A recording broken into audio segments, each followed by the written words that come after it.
I am so glad you're here because today we're diving into the fascinating world of aldehydes and ketones. These carbonyl compounds play a crucial role in organic chemistry. So today we're going to review their structure, how to name them, and what are the synthetic methods that we can use to prepare them. Aldehydes and ketones are characterized by the carbon to oxygen double bond, called a carbonyl group, found in both of them.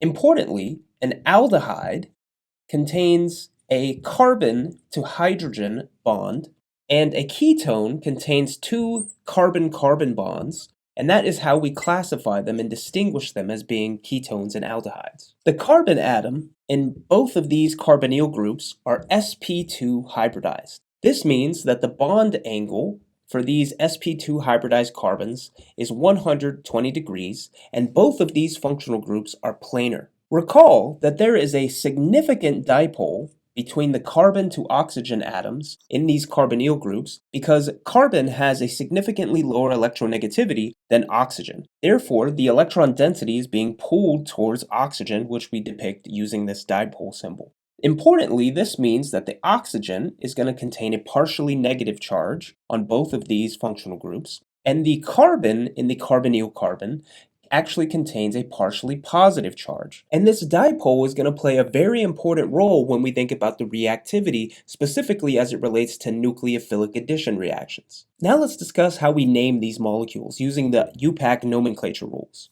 For aldehydes, we change the ending of an alkane to al. So this is a 1, 2, 3, 4 carbon chain, and therefore it would typically, as an alkyl chain, be called butane. However, we would change the ending to al, so this molecule becomes butanal. Importantly, aldehydes, by definition, since the carbonyl carbon contains at least one hydrogen atom, aldehydes are always terminal on alkyl chains. They always have to be at the end of the molecule. That is not true for ketones. So in this case, I see that there is 1, 2, 3, 4, 5 carbons making up this alkyl chain. So I know that would typically be pentane, but however, we change the ending E into ONE, or in this case, this would be pentanone.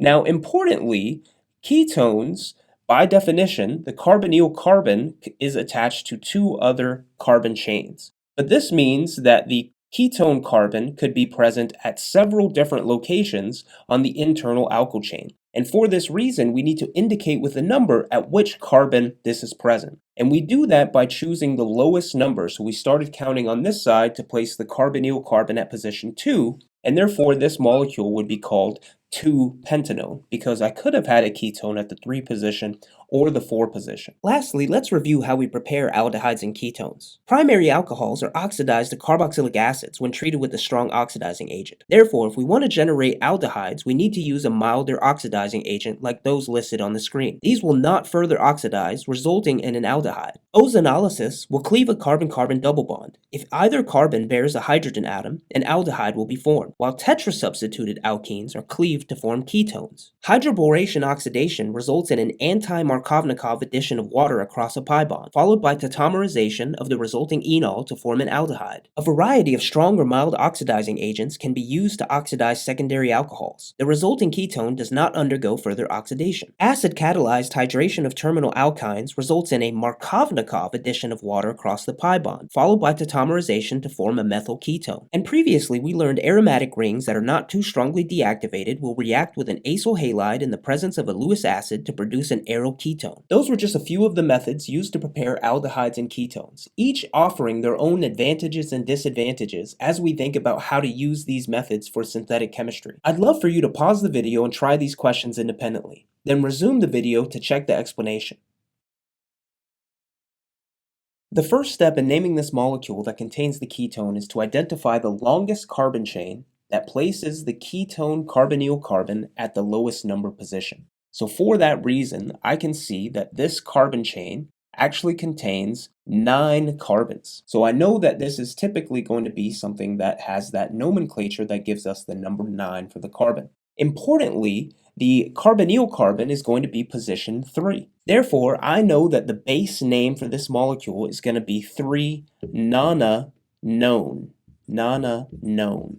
to indicate that at the 3 position I have that ketone, so I give it the ending ONE. The next step is going to be to identify the substituents and give them a location giving their number. So I see that there are 2 methyl groups, both located at position 4, and I also see this ethyl group, which is located at position 6. Since alphabetically ethyl comes before methyl, I know that I'm going to place 6-ethyl in the name first, followed by 4,4-dimethyl somewhere in this name, indicating all the different substituents and their locations on this carbon chain. The next thing I need to do is to identify the stereochemistry at position 6, because I see that this wedge indicates that the molecule is coming out at me. Therefore, or out at you when looking at the screen, out at you as the viewer.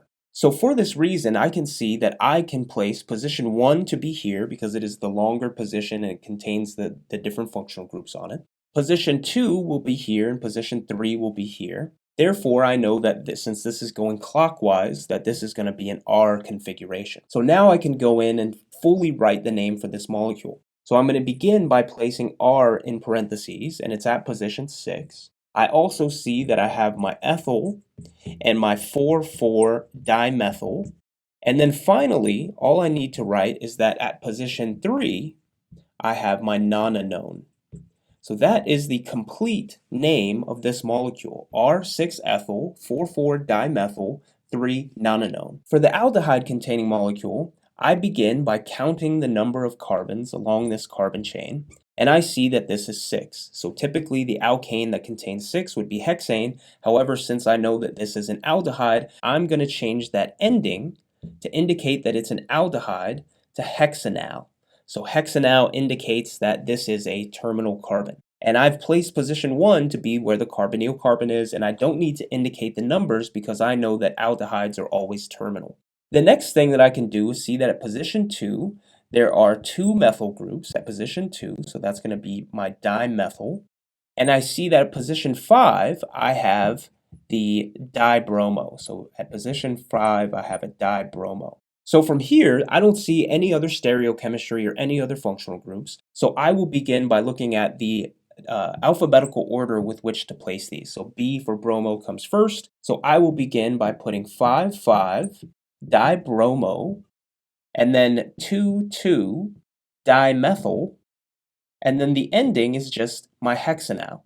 So for that reason, this molecule is called 5,5-dibromo, 2,2-dimethyl hexanal. And that is the complete names for both of these molecules. For the final question, we're looking for which carbon on each of these 2 molecules is going to be most susceptible to nucleophilic attack. Therefore, we're looking for the most electrophilic carbon. And as we've seen in today's video, that the carbonyl carbon, because it is partially positive, is going to be the most electrophilic carbon on these molecules. So this is where the nucleophile would come in and attack. This is called nucleophilic addition of carbonyl compounds. Similarly, I know that the same would be true for this other molecule, where the nucleophile would first attack this electrophilic carbon of the carbonyl. Now previously you've learned about SN1 and SN2 reactions that will react at alkyl bromides. And this is still true, however, when we're discerning which one is going to be the most electrophilic